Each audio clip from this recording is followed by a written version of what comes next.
Good morning, welcome to Morning Outlook. This is Kim speaking on Monday the 24th of June. So I've just been told some interesting information there then. I might as well repeat it, hopefully, if only I could. So the Dow is up 15% for the year, making it the best June in 80 years already, and it's not even finished. There we go. There's a snippet of information I was kindly given by one of our members this morning. So on that note, let's have a look at what the Euro's doing. Euro, well, best week for a long time for sure. It's broken out. I was looking at it on Friday, wondering whether it'd roll over from where it was. It looked like it might have, but didn't. It just continued to push up there.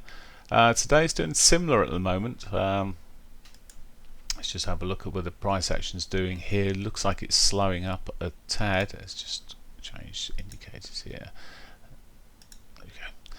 But still quite strong sort of price action in there, some strength into that move at the moment, but as I come down the time frames, it's starting looking a bit bitty. There's 60-minute here, maybe it's got daily pivot underneath. Maybe if it breaks these the lows this morning, it'll roll back towards that.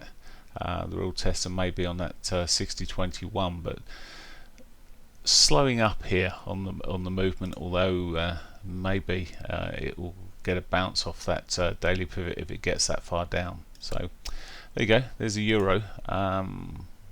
Some potential there. Quite like the short side of it at the best of times, and it may be that I play for the pivot this morning. The pound, well, I was going to say if it triggers, of course. The pound, well, we're pushing up towards its monthly pivot. It's taken a while. Still edging its way. It's got a bit of divergence sitting, had a bit of divergence sitting across, which is sort of working itself off there really on that 4-hourly picture. But again, you come to the hourly, bit of double divergence maybe off the more Asian session there. Again, if it breaks down the trend that's sort of running there on the short term, it could work its way back towards that daily pivot. We've already seen the weekly pivots. It's just come back to look at where the weekly pivot's sitting this morning. It must be pretty similar to where last week's at this rate, because I can't see any differentials. Right, I may have to refresh that later. Dollar yen. So Friday, bit of a slowing up bar there. Doji bar sitting in there at the moment, heading back towards its weekly pivot. Let's come down the time frames here, and yeah, I mean at the moment it's shaping up, as I say, for maybe a bit more upside in the short term at least. There's quite a nice move there potentially towards that weekly pivot, and R1 for this morning. That's I said this morning, today perhaps.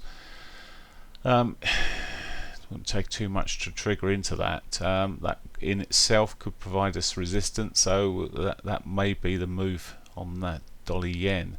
Alternatively, if it does start strengthening, there's a trend line across the lows here. If only I can draw it on, that'd be good.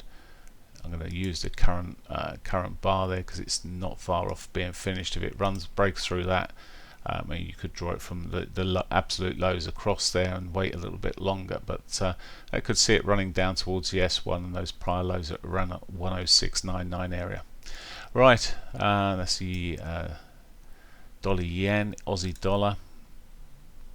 Another one pushed up through the Asian session a little bit at the moment. Friday had a doji. It's found a bit of strength through that Asian session there. We did have the Reserve Bank of Australia's Governor Lowe speaking, so perhaps he's cheered the markets up a little bit, but it is now looking potentially like it may roll. Again, daily pivot below. So these markets, if they start selling off, they've got some nice targets. Potential anyway, some nice potential targets I should say, with that. Canadian dollar, finally, he says on the currency side, lovely move the way it's done this one to sort of ABC move.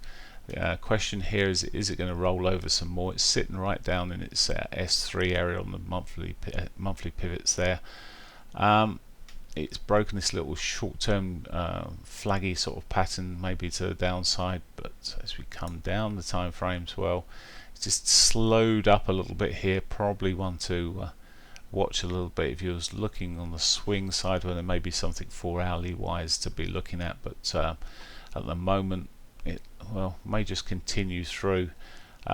If it was to break back above its daily pivot, R1 may be a possibility, and the weekly pivot sits above, so there's a couple of points up there if it does start pushing back upwards. At the moment, holding on to its gains there. Okay, let's have a look at S&P. So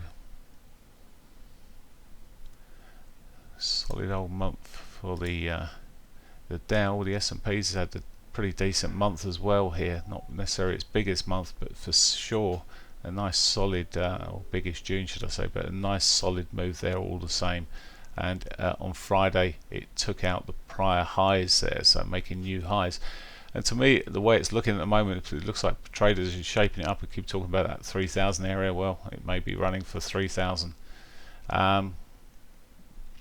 Short term, choppy as anything towards Friday, to be fair. On Friday, okay, it pitched through.